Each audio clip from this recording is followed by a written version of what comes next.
मैंने पापा की वसीयत कई बार पढ़ी थी, जिसे देखकर मेरा खून खौल रहा था। एक दिन पहले ही मुझे लंदन से अचानक हिंदुस्तान आना पड़ा, क्योंकि मेरे पापा की डेथ हो चुकी थी। अपने पापा के अंतिम संस्कार के बाद जब उनके वकील ने मुझे उनकी वसीयत दी, तो उसे देखकर मैं गुस्से से लाल हुआ था।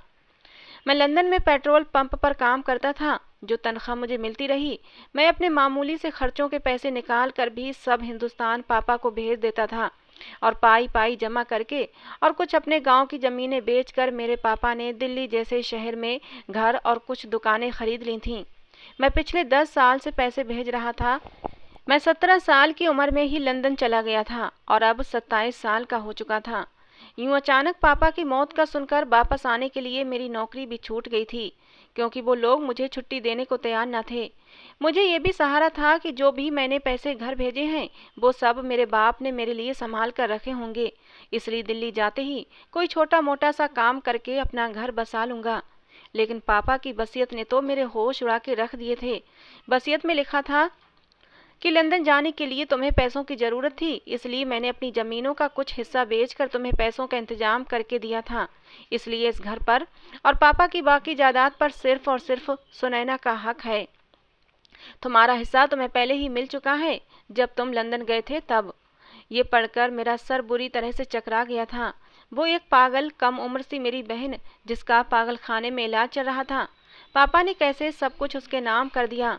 चलो, ये इतनी बड़ी बात उस समय ना होती, जब प्रॉपर्टी का कुछ हिस्सा ही सुनैना के नाम होता और मैं उस पागल से स्टाम्प पेपर पर साइन करवाकर सब कुछ अपने नाम कर लेता। लेकिन पापा की बेहिसी और खुदगर्जी की हद न थी। साथ में ये भी लिखा था कि पापा की सारी जायदाद वही ले सकता है जो सुनैना से शादी करेगा और उसे तलाक नहीं देगा, ना ही कभी दूसरी शादी करेगा। मतलब मेरी सालों की मेहनत मेरे बाप ने कुएं में डाल दी थी। मेरे हाथ एक फूटी कौड़ी तक नहीं छोड़ी थी। पापा की जायदाद अब करोड़ों तक पहुंच चुकी थी, जो कभी उन्होंने लाखों की खरीदी थी। पापा की वसीयत पढ़कर मेरा गुस्से से बुरा हाल था। भला इस तरह की वसीयत का क्या मकसद था? पापा किसी गैर को कैसे अपनी जायदाद दे सकते थे? चलो, मैं सुनैना की शादी किसी से करवा भी देता, तब भी मेरे हाथ तो कुछ भी नहीं आना था, क्योंकि मुझे तो अपने ही बाप के घर में रहने की इजाज़त तक न थी। इस घर में भी वही रह सकता था जिसकी शादी सुनैना से होती। ये अजीबोगरीब वसीयत के साथ एक खत भी था, जो पापा ने मेरे नाम लिख छोड़ा था।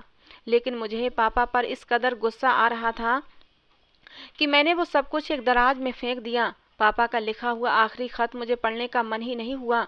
मुझे पता था जरूर मुझसे विनती की गई होगी कि सुनैना पागल है, उसे प्रॉपर्टी की ज़रूरत है, प्रॉपर्टी के लालच में कोई उसे शादी कर लेगा और उसे ज़िंदगी भर संभालता रहेगा। तुम मर्द हो, तुम अपना इंतजाम खुद कर लेना। इसी तरह की बातें पापा ने खत में लिखी होंगी, और मेरा दिल बिल्कुल भी खत पढ़ने को नहीं हुआ।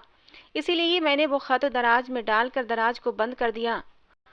दूसरे दिन वो वकील मेरे पास आया और कहने लगा, आपको ये घर खाली करना पड़ेगा। आप इस घर में सिर्फ और सिर्फ सुनैना की मौजूदगी या उसकी रजामंदी से ही रह सकते हैं। मैंने गुस्से और हैरत के मिले जुले भाव से कहा, वो पागल है, उसके अंदर इतनी समझ नहीं कि वो अपनी रजामंदी दे सके। और फिर मैं उसका भाई हूँ, ये मेरे ही बाप का घर है। मेरी बात सुनकर वकील कहने लगा कि वसीयत भी आपके ही बाप की बनाई हुई है। आपके पास आज शाम तक का समय है। या तो सुनैना को आप वापस इस घर में लेकर आएं, या फिर मैं शाम को आपको इस घर से निकाल कर घर को ताला लगा दूंगा। वकील ये कहकर वहां से चला गया और मेरा जी चाहा अपना सर दीवार पर दे मारूं। सुनैना उम्र में 22 साल की थी, लेकिन उसकी अक्ल 10-12 साल के बच्चे की थी। फिर उसे गुस्से में चीजें उठा उठाकर मारने की भी आदत थी। मैं कैसे उसे घर लेकर आ सकता था? वो तो मेरे पीछे से मोहल्ले के बच्चों का जीना दूभर कर देती। मैं अंदर ही अंदर बहुत ज़्यादा परेशान हो चुका था, लेकिन मेरे बाप ने मेरे पास कोई दूसरा रास्ता नहीं छोड़ा था। मैं दोपहर को ही सुनैना को लेने मेंटल हॉस्पिटल पहुंच गया था और डॉक्टर से कहा कि मैं सुनैना का भाई हूं और उसे वापस ले जाने के लिए आया हूं। डॉक्टर पहले तो राजी नहीं हो रहा था सुनैना को मेरे पास भेजने के लिए। कहने लगा, सुनैना के फादर ने सुनैना को यहाँ एडमिट कराया है और हम उनकी रजामंदी के बगैर सुनैना को आपके साथ नहीं भेज सकते। मैंने डॉक्टर से कहा, मैं सुनैना का भाई हूँ और मेरे पापा की डेथ हो चुकी है, इसलिए अब सुनैना की देखभाल की जिम्मेदारी मेरी है। मेरी बात सुनकर भी पता नहीं क्यों डॉक्टर सुनैना को मेरे साथ भेजने के लिए बिल्कुल भी राजी नहीं हो रहा था। और जब मैंने डॉक्टर को धमकी दी कि तुम मुझे मेरी बहन को यहाँ से ले जाने से रोक नहीं सकते, मैं तुम्हारी कंप्लेंट करूँगा, तब डॉक्टर थोड़ा लाइन पर आया और सुनैना को मेरे साथ भेजने पर राजी हुआ। डॉक्टर ने मुझे कुछ कागजात पर साइन करवाए और नर्स से कहा कि सुनैना को लेकर आओ। कुछ देर बाद एक जवान और बेहद हसीन लड़की हाथ में एक डॉल पकड़े लंबे खुले बालों के साथ खड़ी मुझे टुकर टुकर देख रही थी। मैं 10 साल बाद उसे देख रहा था। किसी भी एंगल से तो नहीं लग रहा था कि वो पागल है। कोई भी उसके हुस्न को देखकर उससे नजरें हटाना भूल सकता था। 10 साल पहले देखा था, खूबसूरत तो वो तब भी थी, लेकिन अब तो उसने और भी रंग रूप निकाला था। वो डरी सहमी सी मुझे देख रही थी। डॉक्टर ने कहा, ये तुम्हारे भाई हैं, तुम्हें लेने आए हैं, तुम अब इनके घर पर रहोगी। ये सुनकर ना जाने क्यों उसकी रंगत उड़ गई थी। कहने लगी, मुझे कहीं नहीं जाना, मैं सिर्फ अपने पापा के पास जाऊंगी, मुझे मेरे पापा के पास ले चलो। पापा के अलावा मैं किसी के पास नहीं जाऊंगी, सब मुझे मारते हैं। मैं कौन सा उसे अपने घर पर ले जाना चाहता था। मेरी बला से पड़ी रहे मेंटल हॉस्पिटल में, उसे घर ले जाना बस मेरी बहुत बड़ी मजबूरी थी। मजबूरन मुझे खड़ा होना पड़ा। मैं सुनैना के सामने आया। मैंने कहा, सुनैना, मैं तुम्हारा आशी भाई, देखो, गौर से देखो और मुझे पहचानो। मैं तुम्हें पापा के पास भी ले चलूंगा, लेकिन फिलहाल अभी तुम्हें मेरे साथ मेरे घर रहना होगा। पापा भी बाहर गए हैं, जब आ जाएंगे तो तुम्हें पापा के पास भी ले जाऊंगा। जब मैंने उसे याद दिलाया तो वो मुझे गौर से देखने लगी और फिर शायद मुझसे याद आ गया था। वो एकदम खुशी से चौंकी थी। आशी भाई? मैंने कहा, हाँ, तुम्हारा आशी भाई। और फिर मैंने जेब से चॉकलेट निकाली, जिसे देखकर उसकी आंखों में चमक आ गई थी। मैंने कहा, सुनैना, मेरे साथ चलो, मेरे पास ऐसी बहुत सारी चॉकलेट्स हैं, मैं वो तुम्हें सारी दे दूंगा। मेरी बात सुनकर उसने मेरे हाथ से चॉकलेट ले ली और मेरे साथ जाने को तैयार हो गई। मैं उसे सबसे पहले बाजार ले गया, उसे अच्छी अच्छी कई ड्रेस खरीद कर दी। वकील के आने से पहले उसका हुलिया मैं कुछ ठीक कर देना चाहता था। वो मेरे साथ बहुत खुश थी। मैंने उसके लिए कुछ अच्छी ड्रेस खरीदी, लेकिन जैसे ही मैं वापस जाने लगा, सुनैना की नज़र एक टॉय शॉप पर जाकर टिक गई। कहने लगी, आशी भाई, मुझे खिलौने लेने हैं। वो मुझे अक्षत कहने की बजाय आशी भाई कहकर बुलाया करती थी। मैं उसे टॉय शॉप पर ले गया। मुझे लगा वो एक डॉल खरीदेगी, लेकिन उसने तो बहुत से अलग अलग तरीके के खिलौने उठाने शुरू कर दिए। फिलहाल इतने पैसे मेरी जेब में अभी नहीं थे। मैंने सुनैना को बड़े प्यार से कहा, अभी तुम कोई एक डॉल ले लो, मैं तुम्हें कल बहुत सारे खिलौने लेकर दूंगा। लेकिन वो जिद करने लगी और फिर मुझे सुनैना पर गुस्सा सा आने लगा। मैंने उसे सारे खिलौने छीनकर वापस रखे, उसका हाथ पकड़कर उसे जबरदस्ती गाड़ी में बैठाकर घर ले आया। वो किसी बच्ची की तरह जिद कर रही थी और जोर जोर से रो रही थी। मैं 1 घंटे में ही उस पागल लड़की की हरकतें देख देख कर परेशान हो चुका था। मुझे अपने मरे हुए बाप पर भी अब गुस्सा आने लगा था। ना जाने मुझे किस मुसीबत में डाल कर चला गया था मेरा बाप, कि मैं उसकी दूसरी पत्नी की पागल बेटी को पालता फिरूं, मजबूरन उसे बर्दाश्त करूं। सुनैना मेरी सौतेली माँ की पहले पति से बेटी थी।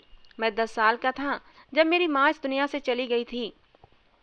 मेरे पापा ने दूसरी शादी की। मेरी सौतेली माँ जब दुल्हन बनकर इस घर में आई तो वो 3 साल की बच्ची को भी अपने साथ लाई थी, जो देखने में कोई जापानी गुड़िया जैसी लगती थी, लेकिन थी जरा बाबली सी। मेरे पापा ने मुझसे कहा था, सुनैना तुम्हारी बहन है, इसे आज से अपनी बहन ही समझना। लेकिन मैंने गुस्से से कह दिया कि ये लड़की मेरी बहन नहीं है, मैं कभी भी इसे बहन नहीं मान सकता। मुझे ना तो मेरी सौतेली माँ कभी अच्छी लगी थी, ना ही मेरी ये सौतेली बहन। मैं उन दोनों माँ बेटी से बिल्कुल भी बात नहीं करता था। खाना खाने के बाद या तो मैं कमरे में चला जाता या फिर बाहर अपने दोस्तों के साथ चला जाता। स्कूल से आने के बाद मेरा यही रूटीन होता था। मैं हमेशा दोनों माँ बेटी को इग्नोर करता था। लेकिन मुझे सुनैना नाम की बच्ची से नफरत उस समय महसूस हुई जब मेरा सगा बाप मेरी बजाय उससे ज़्यादा मोहब्बत करता था। उसे गोद में उठा उठाए फिरता जैसे वो उसकी सगी बेटी हो और मैं सौतेला। ये सब देखकर मेरा खून खौल उठता था। जब मैं अपने बाप को उस पागल लड़की से प्यार करते देखता तो मुझे ना जाने क्यों उससे चिढ़ हो गई थी। एक बार जब मैं छोटा था तो अपने खिलौनों से खेल रहा था, जब वो मेरे खिलौने लेने की जिद करने लगी। मैंने कहा, खबरदार जो मेरे खिलौनों को छुआ भी। लेकिन वो जोर जोर से रोने लगी और जिद करने लगी। मैंने उसके मुंह पर जोर से एक थप्पड़ मार दिया। मेरा थप्पड़ इतनी जोरदार था कि वो दूर जाकर गिरी थी। उसी वक्त मेरे पापा घर में दाखिल हुए थे। ये देखकर मेरी सौतेली माँ भी मुझे घूरने लगी और पापा ने मुझे बहुत जोर का थप्पड़ मारा। कहने लगे, तुम्हारी हिम्मत कैसे हुई मासूम सी बच्ची पर हाथ उठाने की। बस उसके बाद मुझे सुनैना से नफरत सी होने लगी थी। जैसे जैसे समय गुजरता गया मेरी नफरत भी उस पागल के लिए बढ़ती ही रही। फिर मैं 17 साल की उम्र में ही अपनी पढ़ाई को बाय बाय करके और पापा से जिद करने लगा कि मुझे लंदन जाना है। वहाँ मेरा एक दोस्त अपने बाप के साथ जा रहा था तो मैं भी उनके साथ चला गया। कोई डिग्री तो मेरे पास थी नहीं, इसलिए पेट्रोल पंप की जॉब कर ली। अब 10 साल बाद आया तब भी मेरे बाप ने सगे बेटे की बजाय सब कुछ उस सौतेली बेटी को दे दिया था। वो अब भी मुझसे जिद कर रही थी और मुझे उस पर गुस्सा आया कि मैंने उसके मुंह पर खींच के थप्पड़ मार दिया था। लेकिन मैं नहीं जानता था ये थप्पड़ मेरे लिए इतनी बड़ी मुसीबत बन जाएगा। वो जोर जोर से चीखे मार मार कर रोने लगी थी। घर आकर भी उसका रोना कम नहीं हो रहा था। शाम हो चुकी थी। वकील किसी भी समय घर पहुंच सकता था। अब मुझे अपने किए पर गुस्सा आया कि क्यों इस मुसीबत को थप्पड़ मार दिया। मैंने खुद पर जब्त बांधा और फिर सुनैना के पास आ गया। मैंने कहा, सुनैना देखो, मैं तुम्हें कल बहुत सारे खिलौने लाकर दूंगा, अभी चुप हो जाओ। लेकिन वो किसी छोटे बच्चे की तरह रो जा रही थी। आशी भाई गंदा है, मुझे थप्पड़ मारा है। वो रोते हुए कहने लगी, मैं पापा को बताऊंगी, उन्हें घर आने दो। उस पागल को ये तक मालूम नहीं था कि पापा मर चुके हैं। बड़ी मुश्किल से मैंने उसे चुप करवाया था। 2-3 चॉकलेट खाकर ही वो चुप हुई थी। फिर मेरे कहने पर उसने मुंह हाथ धोकर अपने कपड़े भी बदल लिए थे। अगर वो चुप होती थी तो बड़ी अच्छी लगती थी। कोई उसे देखकर पागल नहीं समझ सकता था, लेकिन थी तो वो पागल ही।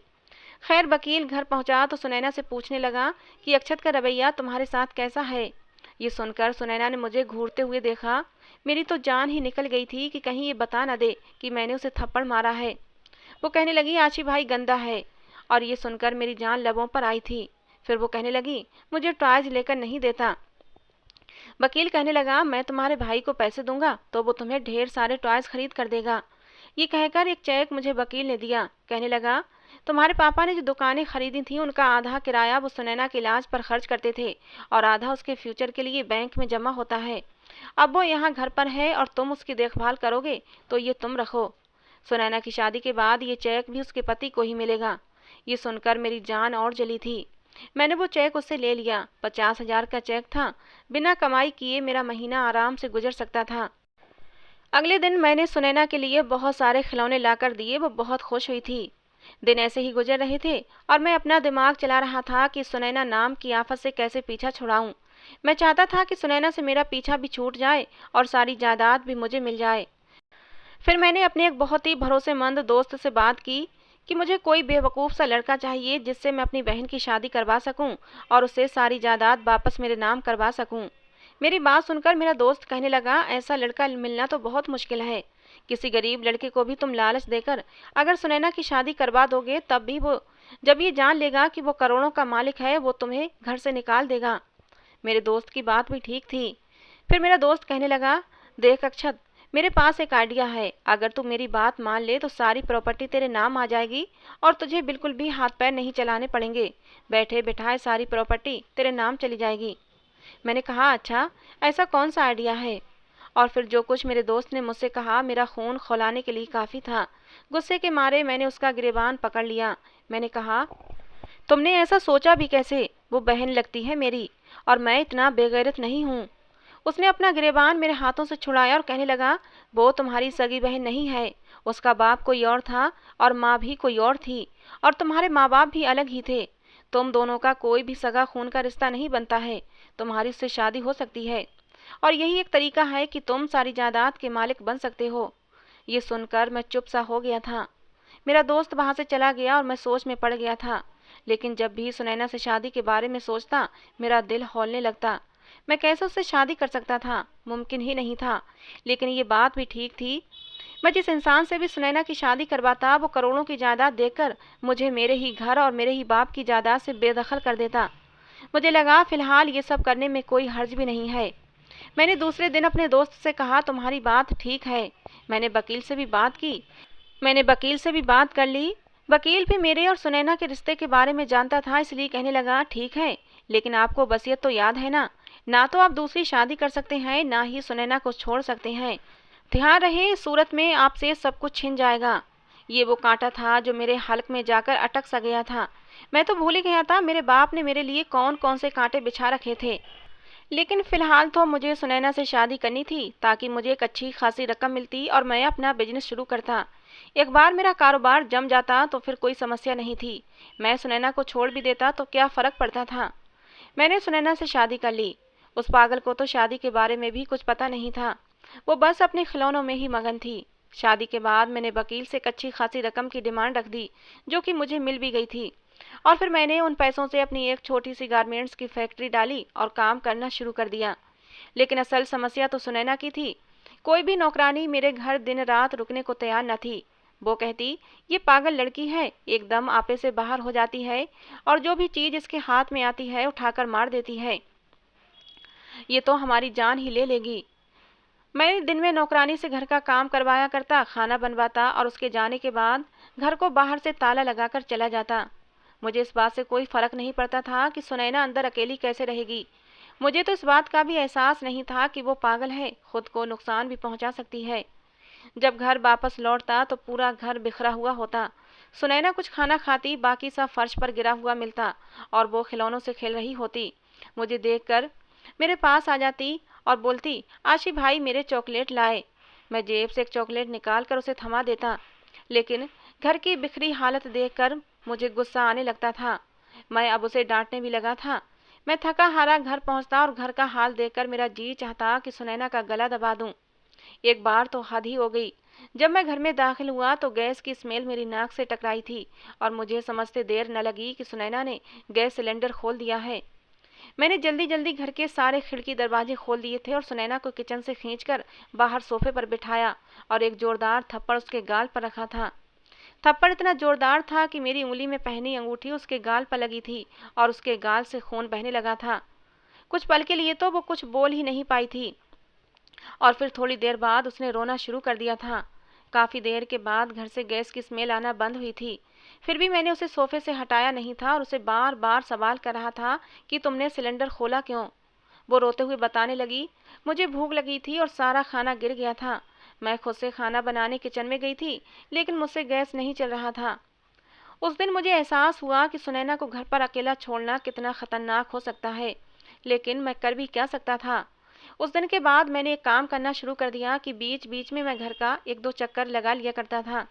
लेकिन सुनैना को बंद करके जाना मेरी मजबूरी भी थी। एक रात मैं गहरी नींद सो रहा था जब बादलों की जोरदार आवाज पर मेरी आंख खुली थी। बाहर बारिश के शोर से मुझे एहसास हुआ बहुत तेज बारिश हो रही है। उसी समय मेरे कमरे का दरवाजा यूं खटका जैसे भूचाल आ गया हो। मैंने जल्दी से उठकर दरवाजा खोला। सुनैना बाहर सामने बदहवा सी खड़ी थी। चेहरे की रंगत उड़ी हुई थी, बहुत ज्यादा डरी हुई लग रही थी। मुझे देखते ही मेरे साथ लग गई। मैं तो एकदम जम सा गया था। अब जबकि सुनैना के साथ मेरा रिश्ता बदल गया था, तो सुनैना की इस हरकत पर मेरे दिल की धड़कनें अजीब तरह से धड़क उठी थीं। मैंने एक झटके से सुनैना को खुद से दूर करना चाहा। मैंने गुस्से से सुनैना से कहा, सुनैना ये क्या हरकत थी। सुनैना कहने लगी, आशी भाई मुझे डर लगता है। मैंने कहा, पीछे तो हटो और मुझे भाई मत कहा करो, सिर्फ आशी कहकर बुलाया करो। लेकिन सुनैना बहुत ज़्यादा डरी हुई थी। उसे इतना डरा हुआ देखकर मैंने पूछा, सुनैना क्यों डर रही हो, किससे डर लग रहा है। अब भी वो मुझे भींचे हुए थी। मैंने मुश्किल से उसे खुद से जुदा किया था। बारिश बारिश से डर लगता है। वो बुरी तरह से कांप रही थी। उसकी हालत ये थी कि ना जाने उसे क्या हो जाएगा। मैंने उसे अपने बेड पर लिटा दिया। वो मेरा हाथ पकड़कर लेट गई। कुछ देर में ही वो सो गई थी, लेकिन मुझे नींद नहीं आ रही थी।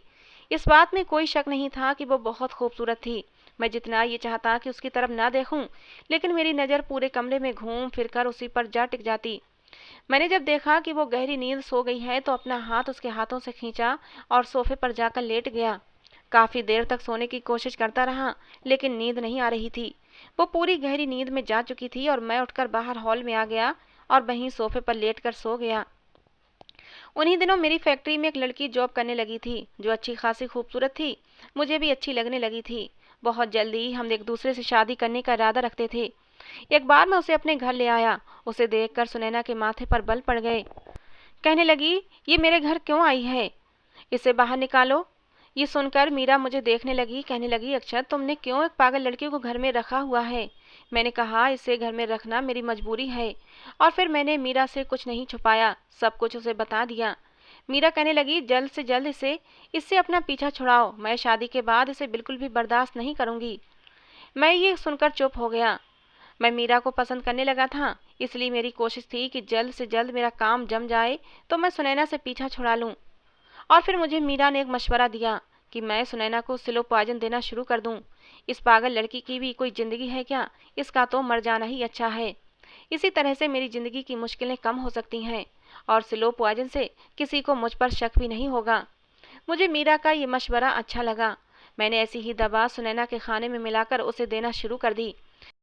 कभी वो पाउडर आइसक्रीम में डालकर दे देता और कभी खाने में मिलाकर दे देता। मैं भी यही चाहता था कि वो मर जाए। खैर, समय यूं ही गुजरने लगा।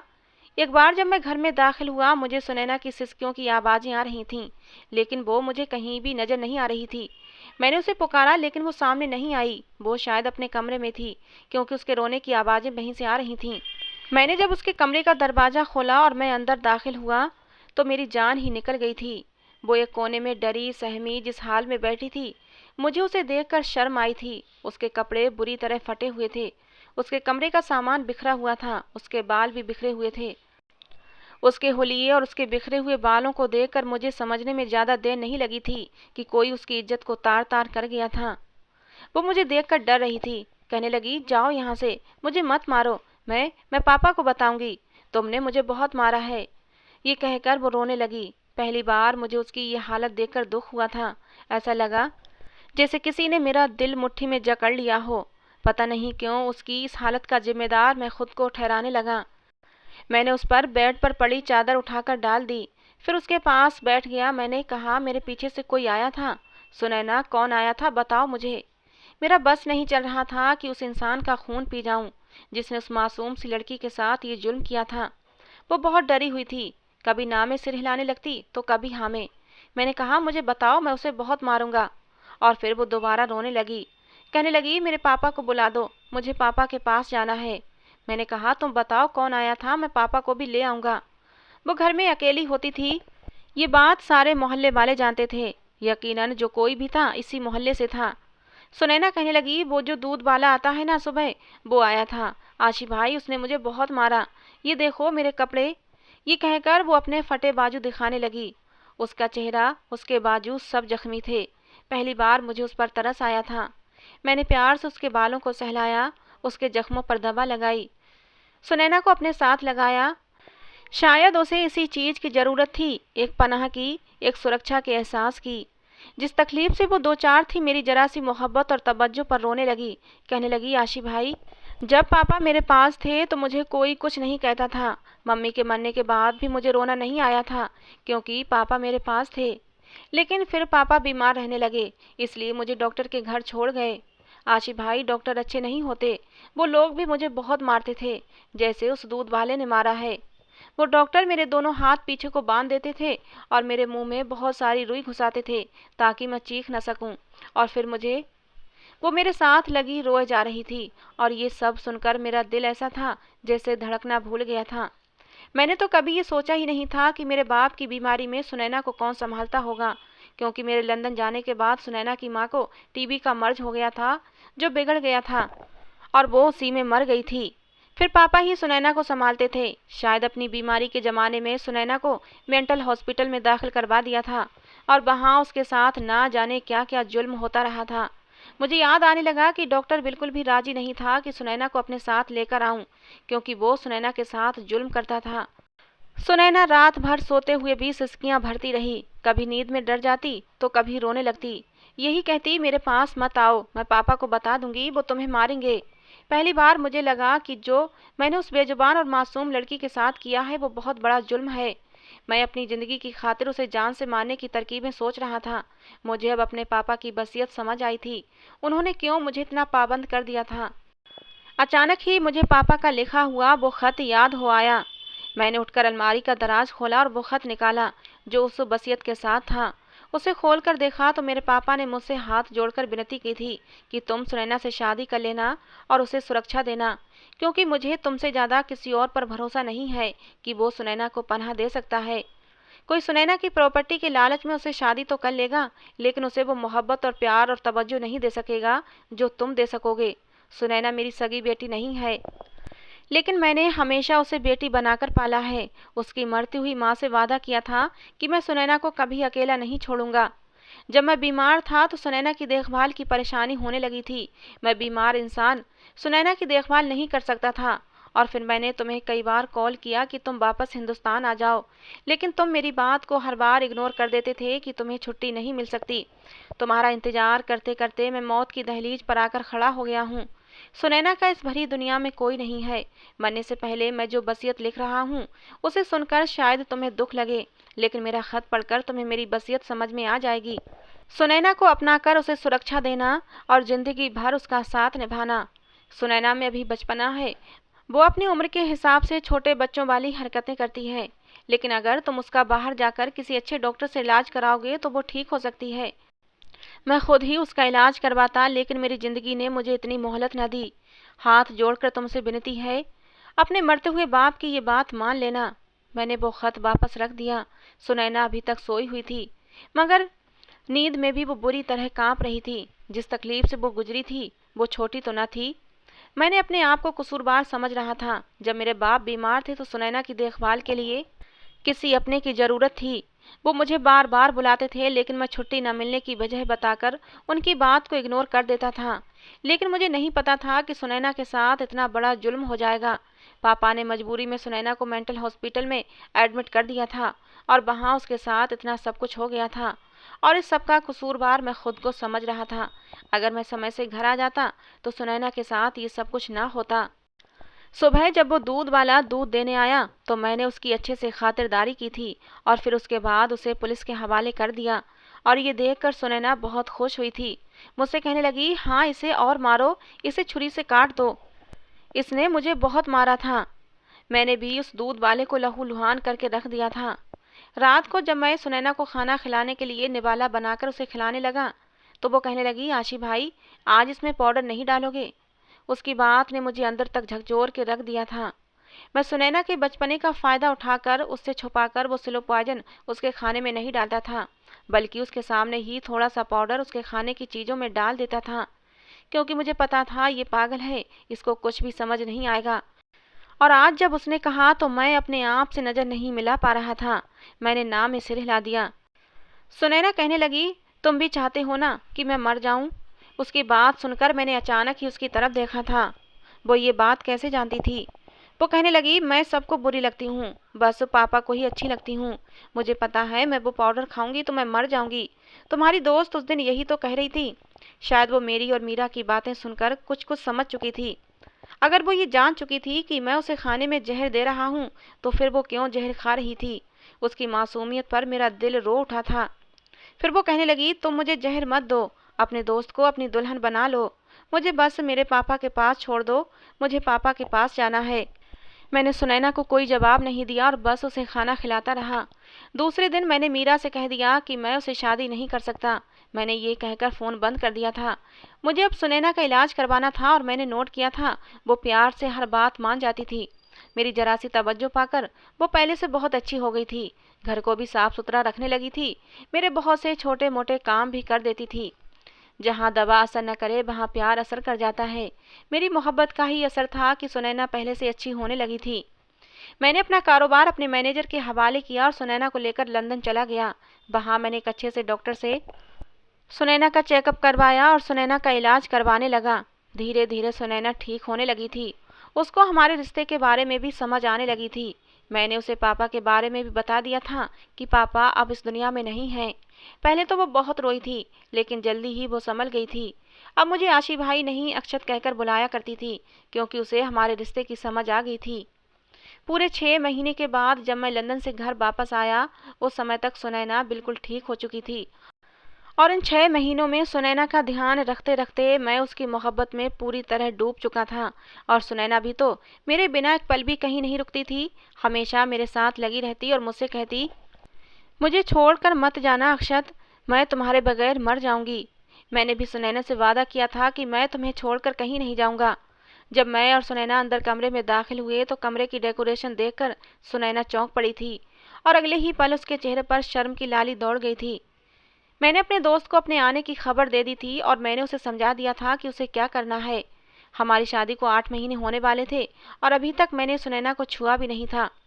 सुनैना अब पूरी तरह ठीक थी और अब मैं सुनैना के साथ अपनी शादीशुदा जिंदगी की शुरुआत करना चाहता था। आज की रात हमारी सुहागरात थी। मेरे दोस्त ने सारी तैयारियां कर रखी थीं, और जैसे ही हम कमरे में दाखिल हुए, गुलाबों की महकती खुशबू और सजे हुए कमरे ने सुनैना को चौंका दिया था। उसके चेहरे पर छाई शर्म की लाली और झुकी हुई पलकें मेरा दिल बेकाबू कर गई थीं। मैंने सुनैना को बाजू से पकड़कर बेड पर बिठाया। मैंने सुनैना से कहा, सुनैना, आज की रात हमारी ज़िंदगी की नई शुरुआत है। इससे पहले जो कुछ भी मैंने तुम्हारे साथ किया, आशा करता हूँ तुम मुझे माफ़ कर दोगी। सुनैना ने कहा, मैंने तो कब का तुम्हें माफ़ कर दिया है अक्षत, और दिल से तुम्हें स्वीकार भी कर लिया है। मैंने मुंह दिखाई में सुनैना को सोने की चैन पहनाई जिस पर ए और एस बना हुआ था। ये मैंने स्पेशल सुनैना के लिए बनवाई थी। और इस गिफ्ट को पाकर सुनैना की आंखों में खुशी के आंसू आ गए थे और खुशी के मारे वो मुझसे लिपट गई थी। मैंने भी उसे अपनी बाहों के घेरे में कस के भर लिया था। ये रात हमारी ज़िंदगी की यादगार रात थी।